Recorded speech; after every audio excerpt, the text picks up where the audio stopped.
They thought $500 could bury me. They were wrong. I didn't need to shout, didn't need to slam doors. I just needed to open my terminal, review the terms they'd never bothered to read, and then their $500 turned into $12 million vanishing from the company accounts, a fitting price to teach them the value of what they'd thrown away. My name is Nina Ward. For 8 years, I was the ghost in Argentum Dynamics machine, the systems engineer who kept their infrastructure breathing through 3 CTOs, 2 acquisitions, and countless pivots. I wasn't the type to give keynotes or appear in company photos. I was the one they called at 3 a.m. when production went down. The one who could trace a memory leak through 7 microservices without breaking a sweat. I liked it that way. Let others chase visibility. I chased uptime. The morning everything changed started like any other. October rain hammered against the windows of our Seattle office as I nursed my 3rd coffee, reviewing logs from the overnight batch processes. Everything green, as always. My code might not win beauty contests, but it ran like clockwork. Nina, got a minute? I looked up to find Logan Prince standing by my desk, that practiced smile plastered across his face. Our new CTO, 6 weeks into his reign of terror, Harvard MBA, 0 engineering background, hired to modernize our technical operations, according to the all-hands email that made half the senior engineers update their LinkedIn profiles. Sure, I said, locking my screen. He didn't sit. Power move number 1 from whatever management book he'd memorized. I've been reviewing our codebase. Your work is interesting. Interesting. In 20 years of engineering, I'd learned that word meant trouble. The systems are stable, I said. Uptime's at 99.97% this quarter. Stability isn't everything. He shifted his weight, designer shoes squeaking against the floor. Your code is difficult for the team to maintain. All these custom libraries, the unconventional patterns. We need to think about technical debt. Technical debt, the phrase every non-technical executive learned to weaponize. I'd heard it from his predecessors, too. Right before they discovered my debt-ridden code was the only thing standing between the company and complete infrastructure collapse. Which components specifically concern you? I kept my voice neutral, professional. All of it, frankly, but that's not why I'm here. He pulled out his phone, swiped to something. There's a more immediate issue. This purchase from last month, $500 for a software license, personal credit card, no approval. My stomach tightened. The monitoring tool. I'd bought it myself when procurement dragged their feet for 6 weeks, integrated it into our alerting system. It had already prevented 2 potential outages. I submitted the expense report, I said. It's pending reimbursement. Not anymore. His smile widened. Using personal funds for company software is a serious violation, circumventing procurement processes, potential security risks, financial impropriety. It's a monitoring tool. We needed it. Procurement. Doesn't matter. He pocketed his phone. I'm afraid this is grounds for immediate termination. Security will escort you out. Your personal items will be mailed. The words hung in the air like smoke. 8 years. And it came down to this. Not performance, not actual misconduct. $500 and a new CTO's need to mark territory. The reimbursement, I asked, though I already knew. Denied. You made an unauthorized purchase. That's on you. I stood slowly, gathered my coffee mug, my notebook, muscle memory more than conscious thought. Around us, the morning bustle continued, keyboards clacking, someone laughing at the coffee machine. None of them knew they were watching an execution. Your badge and laptop, Logan said, holding out his hand. I unclipped the badge from my belt, set it on the desk, pulled my laptop from the dock, handed it over. Every movement precise, controlled, inside. Something cold and calculating had already begun to spin up, like a demon process in the background. Anything else? I asked. He was already turning away. Security will meet you at the elevator. I walked to my desk one last time, picked up the plant I'd kept alive through 3 office moves, a small succulent, hardy and patient, like me. Nina Tara from the legal team was passing by, coffee in hand. Everything okay? Just leaving, I said. Take care of yourself, Tara. She frowned, confused, but I was already moving. The security guard, obviously uncomfortable, appeared at my elbow. Young guy, probably making 15 an hour to escort out someone who'd been here before he finished high school. Sorry about this, he muttered as we walked. Not your fault. The elevator ride stretched eternal. 23 floors of silence, watching the numbers descend. By the time we reached the lobby, that cold calculation had crystallized into something harder. They thought 500 was worth throwing away 8 years of institutional knowledge. They had no idea what they'd just purchased.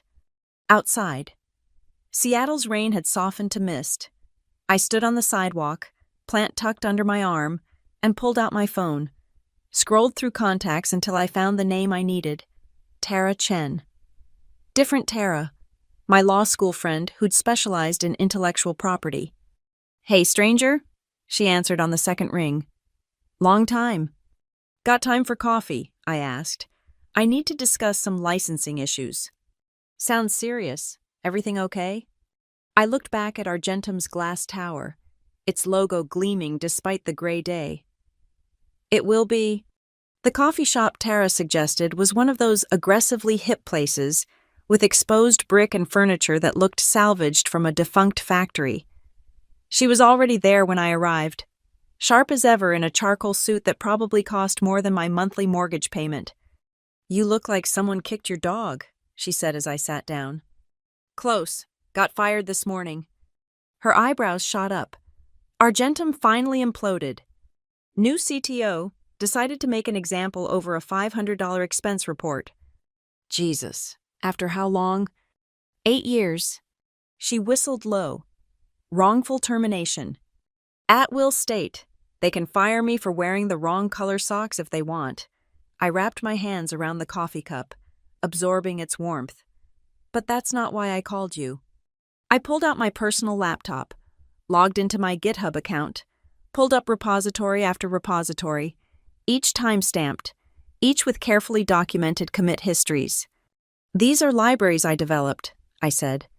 On my own time, my own equipment, integrated them into Argentum's systems over the years because they needed solutions and I could provide them. Tara leaned forward, scanning the licenses. MIT license on this one, GPL here. Wait. She stopped at one particular repo. This is your custom license. Drafted it myself 3 years ago. Free for personal use. Requires commercial licensing for any for-profit entity. And Argentum's been using these in production across their entire infrastructure. I pulled up another tab. I've been meticulous about tracking usage, every API call, every build process that pulls from my repos. Tara sat back, a slow smile spreading across her face. You beautiful, paranoid genius. You've been planning for this. Not planning, just preparing. I learned early that companies love using your work but hate paying for it, so I made sure the terms were clear, even if no one bothered reading them. How much are we talking about? I showed her my calculations. Usage metrics, server instances, build processes, 3 years of commercial use across dozens of systems. Conservative estimate $2.4 million in licensing fees. She nearly choked on her coffee. That's not conservative by any definition. It is when you consider the damage if I revoke their license. Every system running my code would need to be rewritten or shut down, which they can't do because you're the only one who understands it. Oh, they understand it fine. They just can't replicate it. There's a difference. Tara studied me over her cup. This is about more than money. The money's just how we keep score. This is about 8 years of 3 a.m. calls, of holding their systems together with digital duct tape and prayer, of being invisible until something breaks, then being essential until it's fixed. And now they've made you visible. Their mistake. She pulled out her tablet, started taking notes. Okay, first step is documenting everything, every commit, every integration point, every time they pulled from your repos. We'll need. Already done. I slid a USB drive across the table. Logs going back 3 years, Git histories, CI/CD pipelines, even their internal Slack messages discussing implementation. How did you? I built their logging system. I know where every byte of data lives. She pocketed the drive. This is going to be fun. But Nina, once we send this, there's no going back. You'll be burning every bridge. They lit the match when they walked me out over $500. I'm just choosing where the fire spreads. We spent the next 2 hours mapping strategy. Tara would review everything, ensure our legal position was ironclad. I'd monitor their systems from the outside, tracking continued usage. We'd give them time to realize what they'd lost before making our move. How long do you want to wait? She asked, as we prepared to leave. Long enough for it to hurt, for them to feel the absence before they understand the cost. That's cold. That's business. They taught me that this morning. I left the coffee shop and drove home through Seattle's perpetual drizzle. My apartment felt strange at 2 p.m. on a Tuesday. Too quiet. Too still. I set my salvaged succulent on the windowsill and opened my laptop. Force of habit made me check Argentum's status page first. All green lights, systems humming, my code doing its job even as HR processed my termination. The irony wasn't lost on me. But I knew those green lights wouldn't last. Logan Prince had no idea what he'd inherited. No understanding of the Jenga tower of interdependencies I'd spent 8 years building and maintaining. He saw messy code where I saw evolved solutions. Technical debt where I saw battle-tested reliability. He'd learn. I pulled up my monitoring dashboard, the one running on personal infrastructure Argentum didn't even know existed. Hooks I'd built into the open-source libraries. Nothing malicious, just telemetry, usage statistics, error rates, performance metrics, everything a responsible maintainer needed to support their code. Within hours, I saw the first signs, a junior developer pushing a cleanup commit, removing what they thought were redundant error handlers. Logan's influence, no doubt. Clean code over functional code. The error rates spiked immediately, not enough to trigger alarms, but enough that I noticed. They'd introduced a race condition that would manifest under load. Give it a week, maybe 2, and they'd have their first real outage. I closed the laptop and made dinner. Salmon, asparagus, a glass of wine. Ate alone at my kitchen counter, watching the city lights blur through rain-streaked windows. My phone buzzed occasionally, former colleagues reaching out. Having heard the news, I let them go to voicemail. That night, I slept better than I had in years. No on-call responsibilities, no anxiety about overnight batch jobs, just the quiet satisfaction of knowing that somewhere across the city, in Argentum's gleaming tower, my absence was already beginning to cost them. They thought they were saving $500. They had no idea what they were about to pay. The first 2 weeks passed in strange tranquility. I established new routines, morning runs without checking production alerts, coffee without the accompanying dread of emergency Slack messages. I even took a pottery class, something I'd been meaning to do for years. But I never stopped watching. My monitoring dashboard became a dark entertainment, a systems-level soap opera playing out in real time. The junior developers, emboldened by Logan's mandate to modernize, continued their refactoring crusade. They renamed variables for clarity, restructured modules for elegance, deleted commented code they deemed unnecessary. Every change was a small cut, individually harmless, collectively catastrophic. The first real incident hit on a Thursday afternoon. I was at Pike Place Market, browsing flowers, when my phone buzzed with an automated alert. Memory leak in the payment processing service. Not my problem anymore, but old habits die hard. I found a coffee shop and pulled up the public status page. Still green, but I knew better. The leak was in a section of code that interfaced with one of my libraries. The junior dev who'd cleaned it up had removed what looked like redundant object cleanup. Except it wasn't redundant, it was handling edge cases in the third-party payment API that only surfaced under specific conditions. By the time they noticed, 3 hours had passed. The service was consuming 80 gigabytes of RAM and climbing. In the old days, I'd have spotted it in minutes, fixed it in 10. Now I sipped my latte and watched their response time metrics crater. They got it under control eventually, rolled back the change, restarted the service, but the damage was done 3 hours of degraded payment processing, probably a few thousand failed transactions, the kind of thing that made CFOs ask uncomfortable questions. That evening, Tara called. "You see the news?" "What news?" "Argentum's having issues. Stock dipped 2% on reports of payment processing problems." "Unfortunate," I said, stirring pasta on the stove. "Uh-huh. You wouldn't know anything about that." "I'm unemployed. Remember just enjoying my severance." "What severance? You said they walked you out." "Exactly." She laughed. "You're enjoying this too much." "I'm enjoying it exactly the right amount." But the payment incident was just the appetizer. The main course came the following week, during their monthly release cycle. I'd built their CI/CD pipeline 3 years ago. A complex orchestration of build servers, test environments, and deployment strategies. It was ugly, full of workarounds and special cases, but it handled their polyglot architecture with minimal downtime. Logan, apparently, had ordered a streamlined deployment process. I watched it unfold like a slow-motion car crash. They'd replaced my custom deployment scripts with off-the-shelf solutions, clean and modern and completely unsuited to Argentum's reality. The first deployment went fine, a simple front-end update. The second, touching multiple services, began to show cracks.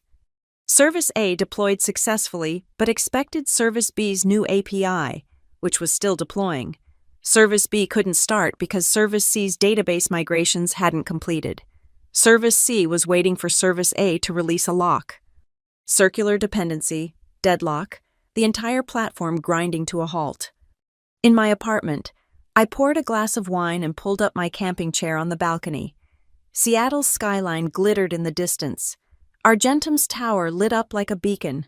I imagined the war room scene, Logan pacing, engineers frantically debugging, pizza boxes piling up as the hours stretched on. They'd fix it eventually, roll back, untangle the mess, implement better deployment ordering, but not before hours of downtime, not before enterprise customers started calling their account managers, not before the board started asking why their new CTO's modernization efforts were causing more problems than they solved. My phone rang, unknown number, but I recognized Argentum's corporate prefix. "Hello." "Nina." A familiar voice, Marcus, one of the senior engineers. We'd worked together for 5 years. "Hey, I know this is awkward, but we're having some issues with the deployment pipeline." "I'm sorry to hear that," I said, watching a ferry cross the Sound. "Look, I know Logan let you go, but we're in a bad spot. The new deployment system is locked up, and we can't figure out why. Could you maybe—" "Marcus," I interrupted gently, "I don't work there anymore." I know, but maybe just some guidance point us in the right direction." I felt for him. I really did. Marcus was a good engineer, hamstrung by management decisions he couldn't control, but sympathy didn't pay bills or restore faith. "Check the service dependency graph," I said finally. "Look for cycles. And Marcus, next time Logan decides to fix something that isn't broken, remember this moment." "Nina." I hung up. Let them figure it out.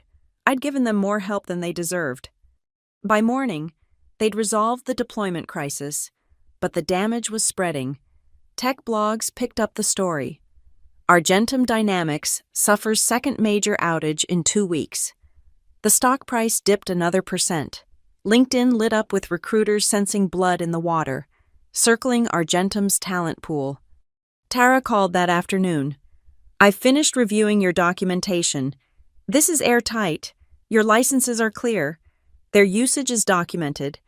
The terms are enforceable." "Good. When do you want to pull the trigger?" I thought about it. Part of me wanted to wait longer, let them dig deeper, but there was strategy in striking while they were vulnerable. "Monday," I said. "Give them the weekend to think they've stabilized." Cold. Calculated. There's a difference. I spent the weekend preparing, not the legal documents. Tara had those handled. I prepared myself. Once we sent the demand letter, there was no going back. 8 years of relationships, gone. Any chance of a reference, destroyed. But then I thought about Logan's smile as he denied my reimbursement. The security guard escorting me out like a criminal. The $500 they thought was worth more than my expertise. Sunday night, I sat at my computer and composed an email to Tara. Short, simple. Send it. Monday morning arrived gray and drizzling. Seattle at its most stereotypical. I made coffee and settled in to watch the show. The demand letter would hit their legal department at 9 a.m. sharp, right as everyone was settling in for the week. I didn't have access to their internal communications anymore, but I could imagine the chain reaction. Legal would read it, panic, forward to the C-suite.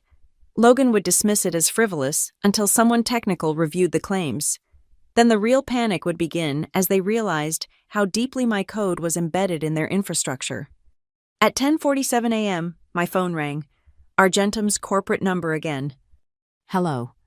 Please hold for Logan Prince. I smiled, faster than expected. Nina, his voice had lost that polished confidence. I just received a rather alarming letter from your attorney. Then you should probably have your attorney contact mine. Let's not get ahead of ourselves. I'm sure we can resolve this reasonably. We could have. You chose not to when you terminated me over a legitimate business expense. That's a separate issue.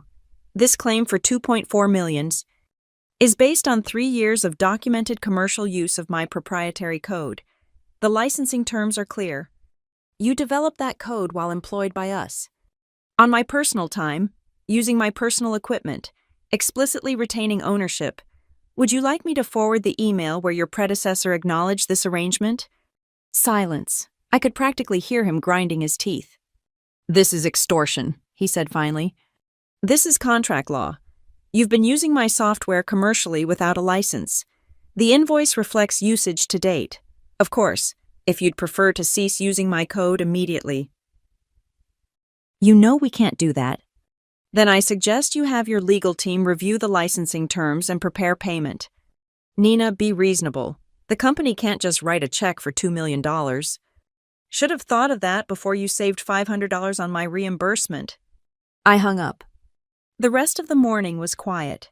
I knew the storm was brewing in Argentum's tower emergency meetings, frantic code reviews, desperate searches for alternatives, but outwardly, they maintained silence. That changed after lunch. Marcus texted, "Holy shit, Nina, Logan's losing his mind. He's ordered us to strip out all your code by end of week." I didn't respond, but I watched my telemetry dashboard with interest. Usage of my libraries actually increased as they spun up additional instances, trying to understand dependencies. Like scratching a rash, the more they touched it, the worse it got. By Tuesday, the situation had escalated. Tara forwarded me an email from Argentum's legal team disputing our claims, arguing that work-for-hire superseded any personal licensing, typical corporate intimidation tactics. "How do you want to respond?" she asked. "Send them the full audit trail, every commit from my personal laptop, every timestamp showing weekend and evening work. And Tara. Include the Slack messages where their engineers explicitly discuss using my personal projects to solve company problems. That'll shut them up?" That's the idea. Wednesday brought the first public consequences. A junior developer, frustrated and overworked, accidentally pushed internal documentation to a public repo. Nothing sensitive, but it included architecture diagrams showing how deeply my libraries were integrated into their systems. Tech Twitter had a field day. Argentum Dynamics, built on engineers' personal projects, trended briefly. The stock price, already wobbly, dropped another 3%. Logan called again that evening. I let it go to voicemail. "Nina, this is Logan. We need to talk. The board is concerned about the situation. I'm sure we can find a mutually beneficial resolution. Call me back." I deleted the message and poured another glass of wine. Thursday was when things got interesting. I woke to find my GitHub repos had exploded with traffic not from Argentum, but from their competitors. Word had gotten out about the licensing dispute. And suddenly, everyone wanted to see what code was worth $2 million. My inbox filled with inquiries, startups wanting to license the libraries, recruiters dangling senior architect positions, even a few acquisition offers for the IP itself. I forwarded the best ones to Tara. Might be useful for negotiation. You're evil, she replied. I love it. But the real entertainment came from watching Argentum's attempts to extricate themselves. Their engineering team had split into two camps, one trying to reverse engineer my libraries, the other attempting to find replacements. Both were failing spectacularly. The reverse engineering hit wall after wall. My code wasn't deliberately obfuscated, but it was the product of years of evolution, optimized for their specific use cases. Without understanding the why behind each decision, they couldn't replicate the what. The replacement effort was even more comedic. Off-the-shelf solutions existed for some functions, but none handled Argentum's peculiar requirements. Their architecture had grown around my code like a tree around a fence. Removing it meant restructuring everything. Friday morning, Tara called early. They blinked. Oh. Full payment of the invoice, plus interest, plus legal fees, but they want an ongoing license and your agreement not to publicize the settlement. No, Nina. They pay the invoice. That covers past usage. If they want future usage, that's a separate negotiation, and I make no promises about publicity beyond not violating any legal agreements. That's harsh. That's business. They taught me that, remember? She sighed. I'll counter. This is going to get uglier before it's done. She was right. The next week saw Argentum's public situation deteriorate further. The deployment issues continued without my libraries. Their CI/CD pipeline was held together with digital prayer. A botched update took down their customer portal for 6 hours. The board called an emergency meeting. I knew because Rebecca, an old colleague from finance, texted me, "Logan's in with the board. He looks like he's about to cry." I felt a twinge of sympathy, almost. Then I remembered him standing over my desk, smiling as he ended my career over 500. The next morning, everything changed. Tara called at 7 a.m., excitement crackling through the phone. They caved, full payment, no conditions on publicity, and they want to negotiate an ongoing license. How much? The full $2.4 million, plus another $50,000 in legal fees. I sat down heavily. It was real. The number I'd calculated. The justice I'd planned. It was happening. Nina, you there? I'm here, just processing. There's more. They want to meet, in person, to discuss ongoing licensing. Logan. No. The board fired Logan last night, effective immediately. I closed my eyes. Victory should have tasted sweeter. But mostly I felt tired. Vindicated. But tired. Set up the meeting, I said. But Tara, make it clear I'm not coming back as an employee. If they want my code, they license it like any other vendor. Understood. Nina, you did it. You won. Had I'd gotten paid, gotten justice, gotten revenge. But I'd also burned my professional home to the ground in the process. Yeah, I said quietly. I won. The meeting was scheduled for the following Tuesday. I dressed carefully professional but not corporate, confident but not aggressive. The same building I'd been escorted from weeks ago now welcomed me as a valued partner. The conference room was packed. Board members, the interim CTO, legal counsel, even the CEO dialing in from New York. They needed my code, and everyone knew it. Ms. Ward, the board chair began. Thank you for meeting with us. We'd like to discuss a long-term arrangement. I listened to their proposal, annual licensing fee, support contract, even a consulting arrangement to help train their team. The numbers were generous. They'd learned the cost of undervaluing expertise. I appreciate the offer, I said when they finished. But I have concerns about Argentum's technical direction. You fired me for writing code that worked in favor of code that looked pretty. Why should I believe that's changed? The interim CTO leaned forward. Because we've learned that lesson, painfully, we need stability, not aesthetics. And the 500, the board chair actually smiled. We've reviewed that situation. The reimbursement has been approved, with interest, and we've updated our procurement policies to prevent such short-sighted decisions. I considered it. The money was good. The vindication complete. But something still nagged at me. I need one more thing, I said. A public statement acknowledging that Argentum's infrastructure was built on open-source contributions from its engineers. That innovation comes from empowering developers, not constraining them. They exchanged glances. The CEO cleared his throat over the speakerphone. That's unusual. So is firing someone over a $500 expense they incurred to keep your systems running. Take it or leave it. It took them less than 5 minutes to agree. I signed the licensing agreement that afternoon. Annual fee of $400,000 for unlimited use of my libraries, plus hourly consulting as needed. The public statement went out the next day. Carefully worded but clear in its message, Argentum valued its engineers and their contributions, both official and personal. Logan Prince's departure was announced separately, buried in a Friday afternoon press release. Pursuing other opportunities, the standard corporate fiction. The tech community connected the dots anyway. A month later, I sat in my new office, a co-working space overlooking the sound reviewing pull requests for my now officially commercial libraries. The Argentum incident had turned me into an accidental entrepreneur. Dozens of companies wanted what I'd built, and I was happy to license it to them. My phone buzzed. A LinkedIn notification: Logan Prince had updated his status. Chief Technology Officer at Medicore Solutions. I laughed. Medicore was one of my new clients, already integrating my libraries into their infrastructure. I made a note to send them a particularly thorough invoice. Rebecca from Argentum texted, "Saw Logan's new role. Did you know?" "I know everything," I replied.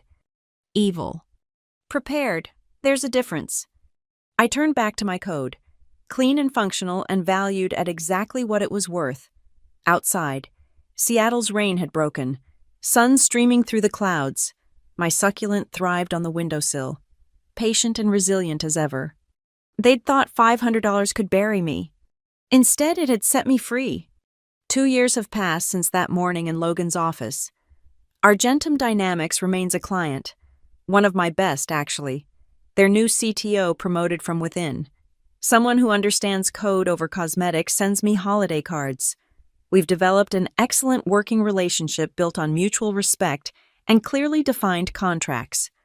My library licensing business has grown beyond what I imagined. 23 companies now pay for commercial usage, and I employ 2 developers to help with maintenance and support. We work remotely, set our own hours, and never quibble over expense reports. Logan Prince lasted 6 months at Medicore. When their systems started experiencing familiar problems, they called me for consultation. I explained, quite professionally, that certain architectural decisions seemed to be causing instability. They thanked me, paid my consulting fee, and Logan's tenure ended shortly after. I hear he's teaching now, business school, focusing on technical leadership for non-technical executives. I hope his students learn from his mistakes, though I doubt he frames them that way. Tara and I still meet for coffee monthly. She's built her own practice, specializing in intellectual property for engineers. "You started something," she told me recently. "Developers are getting smarter about protecting their work." "Good," I said. "It's about time." The $500 monitoring tool still runs in my infrastructure. Now monitoring dozens of client systems, it's generated hundreds of thousands in value, preventing outages and catching issues before they cascade. I keep the original invoice framed in my office, denied, stamped in red as a reminder. Sometimes I wonder what would have happened if Logan had simply approved that reimbursement. Would I still be at Argentum, maintaining their systems in grateful silence? Would I have ever realized the value of what I'd built? Probably not. Comfort breeds complacency, and I'd been comfortable for too long. It took being pushed off the cliff to discover I could fly. My phone buzzes. A potential client, a startup that's heard about my libraries. They want to discuss licensing, maybe some consulting work. I check their leadership team, no Logan Prince. no Harvard MBAs with big ideas about modernization. I'd be happy to meet, I type back. Let's discuss how I can help you build something that actually works. Because in the end, that's what it was always about, not the money. Though the money was nice, not the revenge. Though the revenge was satisfying, it was about the work itself solving problems, building systems, creating something elegant and functional and enduring. They thought they were saving $500. What they bought was my freedom to do what I do best, on my own terms, at my own price. And that, as Logan might say if he'd learned anything, is just good business. The rain has started again, drumming against my office window in that familiar Seattle rhythm. I turn back to my code, fingers finding their rhythm on the keyboard. Somewhere out there, in server rooms and data centers, my libraries run their quiet magic processing payments, routing messages, keeping the digital world spinning. All because someone thought 500 was worth more than the person who kept their lights on. Their mistake, my fortune. And the best part? This isn't even the ending. It's just the beginning of what happens when you teach an engineer the true value of their work. The code keeps running, the invoices keep coming, and somewhere, in a business school classroom, a former CTO teaches future executives about the importance of strategic technical investment. I hope he mentions the 500ers. I hope he explains how such a small decision can cascade into millions in losses, how treating your engineers as expenses rather than assets can bring down entire infrastructures. But mostly, I hope his students are smarter than he was. Because out here in the real world, where code meets commerce, we're done being undervalued. We know what we're worth now, and we're not afraid to send the invoice. The succulent on my windowsill has grown, sprouted offspring that I've potted and given to clients. A small reminder that good things grow when properly tended, that patience and resilience pay off in the end. My latest commit pushes successfully. Another improvement to the libraries that started all this. Clean code, functional code, valuable code. The Git history shows my name, my timestamp, my copyright, clear and indisputable. I close my laptop and stretch, ready to call it a day. Tomorrow there will be more code to write, more problems to solve, more value to create. But tonight, I'll go home to my apartment, pour a glass of wine, and watch the city lights twinkle in the rain. They axed me over 500. My revenge cost them $12 million. But my freedom, that's priceless.